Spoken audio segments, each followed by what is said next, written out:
Agora a gente fala sobre economia com a Juliana Rosa. Ju, bom dia para você. Vamos dar uma pausa aqui na nossa cobertura especial histórica, né, sobre a morte do Papa Francisco, mas também para falar sobre um assunto internacional que continua muito em alta, a guerra tarifária e os reflexos disso na economia, né? O grande assunto continua sendo esse e justamente a escalada dessa guerra comercial entre Estados Unidos e China. Vamos entender então, Ju, como é que estão as projeções nesse momento para o Brasil e para o mundo.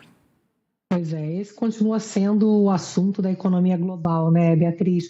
Bom dia para você, bom dia a todos. Essa guerra comercial entre China e Estados Unidos, principalmente, é o foco da economia global. É claro que é uma perspectiva muito negativa para o comércio global, para o PIB global, com uma chance de recessão nos Estados Unidos no segundo semestre, e impactos que, obviamente, chegam no Brasil, embora a gente seja uma economia muito fechada, pouco dependente do comércio global. Se o mundo cresce menos, a China, principalmente, que é o nosso maior parceiro comercial, tem efeitos, sim, em termos de crescimento aqui dentro do Brasil também.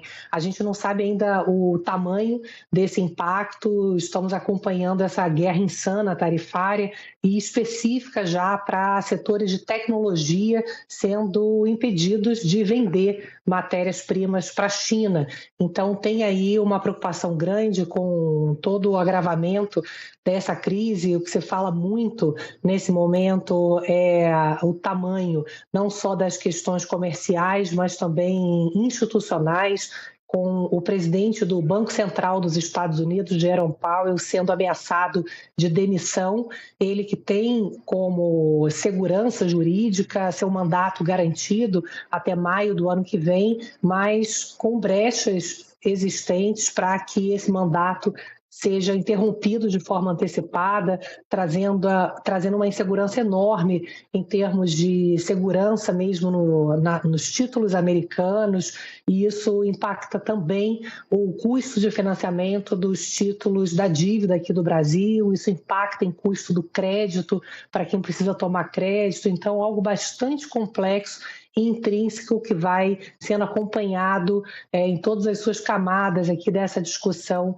de uma escalada inédita no mundo dessa guerra liderada pelos Estados Unidos. Agora, Beatriz, você tem um ponto aqui que pode ser positivo aqui para a economia brasileira, são as projeções de inflação. O Banco Central divulgou hoje de manhã aquela pesquisa Focus que ele faz toda semana com os economistas e mostra que a previsão de inflação caiu para esse ano. É uma previsão de inflação alta ainda, mas já há muito tempo que não tinha queda em previsão de inflação no Brasil. Ela agora cai para 5,57%, estava em 5,65%, e aqui é porque a gente pode ter alívio da inflação com o dólar se mantendo em patamares mais baixos. O dólar agora há pouco estava abaixo de 5,80, estava em 5,79, então o dólar se mantendo nesses patamares em torno de 5,80, 5,90 é menos do que no final do ano passado, por exemplo, quando chegou a bater 6,30,